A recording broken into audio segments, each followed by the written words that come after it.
Salam saudara, kita akan mendengarkan kisah ke-12 murid Tuhan Yesus dari semenjak dipanggil hingga akhir hidupnya.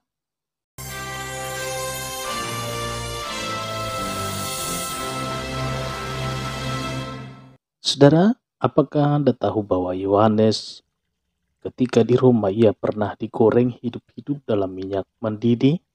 Apakah ia takut menghadapi ini semua? Tidak. Ternyata tidak satu pun dari para murid memiliki untuk hidup senang dan tentram dengan bersedia mengingkari dan tidak mengakui Yesus. Satu penulis sejarah yang bisa dipertanggungjawabkan tulisannya berdasarkan bukti-bukti nyata ialah Eusebius. Ia menulis buku mengenai cara meninggalnya para murid Yesus di tahun 325 yang berjudul Rasul dan Murid dari Juru Selamat telah menyebarkan dan mengkhotbahkan Injil ke seluruh dunia. Tulisan dari Eusebius telah ditelusuri dan diselidiki ulang oleh penulis sejarah gereja kondang yang Mr. Schumacher untuk membuktikan akan kebenaran dari tulisan tersebut. Matius meninggal dunia karena disiksa dibunuh dengan pedang di Ethiopia. Markus meninggal dunia di Alexandria, Mesir setelah badannya diseret hidup-hidup dengan kuda melalui jalan-jalan yang penuh batu sampai ia ditemukan ajalnya. Lukas mati digantung di Yunani setelah ia berkhotbah di sana kepada orang-orang yang belum mengenal Tuhan.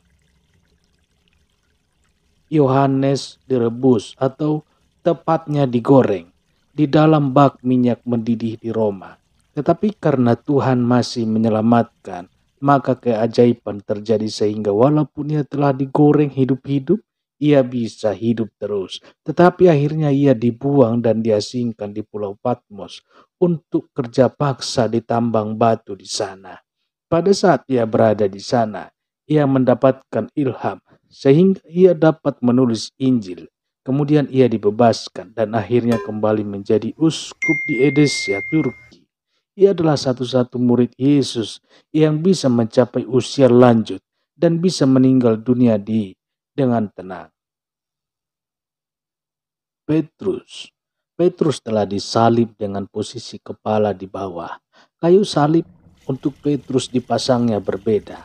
Ia secara huruf X, karena itulah permohonan yang diajukan sebelum ia disalib, di mana ia memohon untuk salib dengan cara demikian. Ia merasa tidak layak untuk mati disalib seperti Yesus.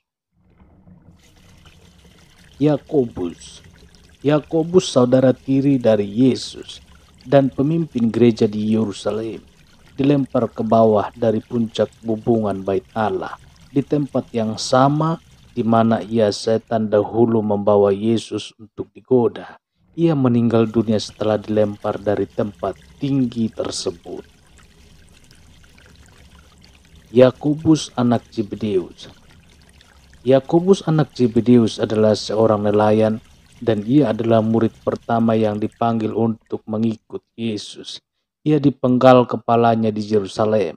Pada saat-saat ia disiksa pun, ia tidak pernah menyangkal Yesus. Bahkan ia berusaha untuk berkhotbah terus, bukan kepada para tawanan lainnya saja, bahkan kepada orang yang menghukum dan menyiksa dia dengan kejamnya.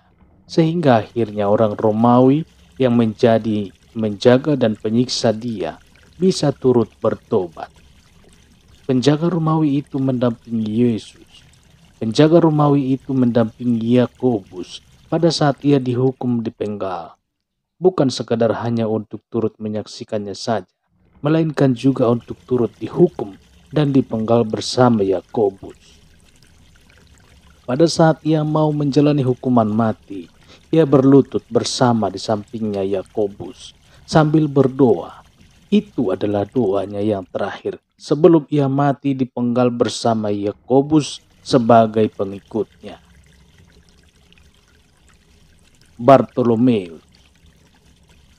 Bartolomeus yang lebih dikenal sebagai Nathanael, ia menjadi misionaris di Asia. Antara lain ia memberikan kesaksian di Turki. Ia meninggal dunia di Armenia setelah ia mendapat hukuman pukulan cambuk yang sedemikian kejamnya sehingga semua kulitnya menjadi hancur terlepas dari tubuhnya.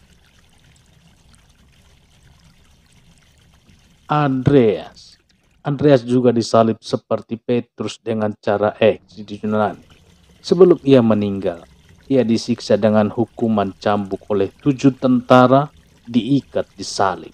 Dengan cara demikian mereka bisa memperpanjang masa sakit dan masa siksaannya. Seorang pengikut Andreas yang turut menyaksikan hukuman Andreas menceritakan perkataan yang telah diucapkan Andreas sebelumnya ia meninggal dunia. Ternyata keinginan dan cita-cita saya bisa terkabul di diaman saya. Bisa turut merasakan happy horse dengan disiksa dan disalib seperti Yesus. Bahkan pada saat ia disiksa pun, tiada henti-hentinya dia berkhotbah terus. Ia berkhotbah terus 2 hari sebelum ajalnya tiba. Rasul Thomas mati ditusuk oleh tombak di India.